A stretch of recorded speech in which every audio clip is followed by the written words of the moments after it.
Dear students, आज हम BCom part first subject EAFM paper first economic environment India में आज का हमारा जो टॉपिक है वो है sickness in small scale sectors यानी लघु उद्योग क्षेत्र में रुग्णता। जैसा कि आपको विदित है 31 मार्च 2001 को लघु उद्योग क्षेत्र की लगभग 2.5 लाख इकाइयाँ रुग्ण थी, जिनमें बैंकों के 4,506 करोड़ रुपए ऋणों में फंसे हुए थे। नफ़ा नुकसान अनुसार अगर हम देखें तो मार्च 2015 के अनुसार 2011 के अंत में यह संख्या 92,558 थी और 2014 के अंत में यह 4.6 लाख हो गई और बकाया ऋण हो गए 32,805 करोड़ रुपए था। अगर हम रिजर्व बैंक के अनुसार स्किलनेस इकाइयों के पुनर्वास हेतु संशोधन मार्ग निर्देशित किया गया। अब हम बात करते हैं सूक्ष्म लघु एवं मझले उद्योगों के विकास के लिए सुझाव यानी suggestion for development of small scale sectors के बारे में। जैसे कि आपको विदित है पंचवर्षीय योजनाओं में लघु एवं कुटीर उद्योगों के विकास के लिए अनेक कदम उठाए गए हैं, फिर भी अनेक कमियां हैं। अतः उन कठिनाइयों को दूर करने के लिए हम निम्न सुझाव रख सकते हैं। पहला है बड़े व छोटे उद्योगों में सहयोग। दोनों प्रतिस्पर्धा समाप्त करने के लिए दोनों के उत्पादन क्षेत्र निर्धारित कर एक दूसरे के पूरक बनाने में समस्या हल हो सकती है। दूसरा सुझाव है तकनीकी सुधार यानी लघु उद्योग एवं कुटीर उद्योगों में नवीन आधुनिक तकनीकों को प्रोत्साहन देना चाहिए। इसके लिए आवश्यक प्रशिक्षण की व्यवस्था की जानी चाहिए।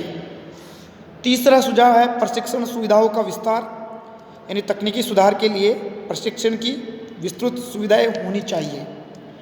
यद्यपि पॉलिटेक्निकल कॉलेज खोले गए हैं, पर आधुनिक विधियों के लिए जानकारी के लिए अधिक सुविधाएं दी जानी चाहिए। चौथा सुझाव है कच्चे माल की पूर्ति करने के लिए यानी कच्चे माल की पूर्ति करने के लिए सरकार के उद्योग विभाग को सहायता करनी चाहिए और जो आयातित कच्चे माल में प्राथमिकता दी जानी चाहिए। सहकारी समितियों के निर्माण से भी कच्चे माल की पूर्ति को सुविधाजनक बनाया जा सकता है। पांचवा सुझाव है वित्तीय संबंधी सुविधाएं। यद्यपि पिछले 50 वर्षों में लघु एवं कुटीर उद्योगों के वित्त व्यवस्था में काफ़ी प्रयास किए गए हैं, परंतु उनकी कुल आवश्यकता को देखते हुए ऋण अपर्याप्त है। उन्हें महाजनों के चंगुल में फंसना पड़ता है। अतः सहकारी व व्यापारिक बैंक के मार्फत अधिक साख उपलब्धता की व्यवस्था की जानी चाहिए। फिर है छठा जो सुझाव है वो है अनुसंधान व सर्वेक्षण के द्वारा हम कह सकते हैं कि भावी विकास मार्ग निश्चित किया जा सकता है।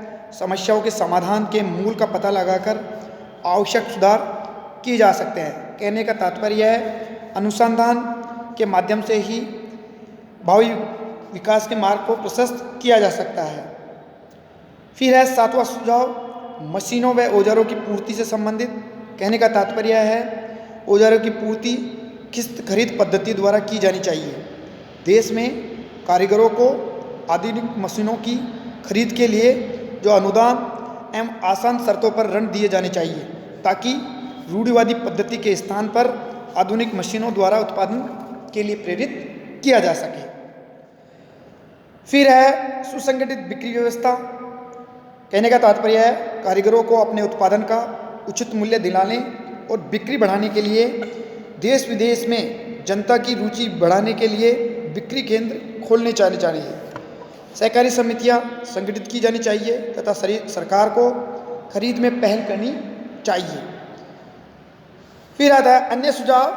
हम कह सकते हैं इन सब सुझावों के अलावा अन्य सुझाव जिसमें प्रमुख है पहला, अगर हम लघु एवं कुटीर उद्योगों के लिए उत्पादन क्षेत्र सुनिश्चित कर दें, उन्हें बड़े उद्योगों की प्रतिस्पर्धा से बचाया जा सकता है। दूसरा है नई नई डिजाइनों को प्रोत्साहन देना चाहिए। तीसरा है लघु एवं कुटीर उद्योगों के उत्पादन को स्थानीय करों व अन्य करों से मुक्ति प्रदान की जानी चाहिए। चौथा है सहकारी उद्योगों उत्पादन समितियों के संगठन को प्रोत्साहन देना चाहिए। इस प्रकार अगर लघु एवं कुटीर उद्योगों की कठिनाइयों का निराकरण किया जाए तो उनकी तेजी से विकास होगा रोजगार बढ़ेगा, समाजवाद का मार्ग प्रशस्त होगा, विकेंद्रीकरण अर्थव्यवस्था के निर्माण में सहायता मिलेगी और देश में उत्पादन अभाव व बढ़ते मूल्य की समस्या का समाधान संभव किया जा सकता है। इस प्रकार आज के वीडियो में हम जो सूक्ष्म लघु एवं मझले उद्योगक है उनके विकास के लिए कौन कौन से प्रमुख सुझाव है उनके बारे में हमारी चर्चा की है।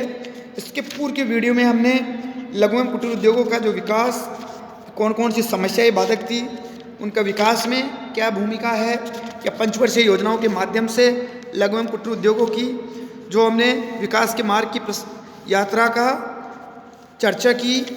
इस तरह से हम आसानी से समझ सकते हैं कि भारत में लघु उद्योगों की आवश्यकता, उसका महत्व, उसका जो विकास या उसकी जो समस्याएं हैं उन समस्याओं को समाधान करने के जो सुझाव है इस प्रकार से हम कर सकते हैं। आज की वीडियो में हम इतनी चर्चा करेंगे, फिर कल हम एक नया वीडियो लेकर आपके सामने आएंगे जिसमें हमारा टॉपिक होगा भारत की औद्योगिक नीति तथा उसमें नवीन परिवर्तन। आज के लिए इतना ही। थैंक यू, धन्यवाद।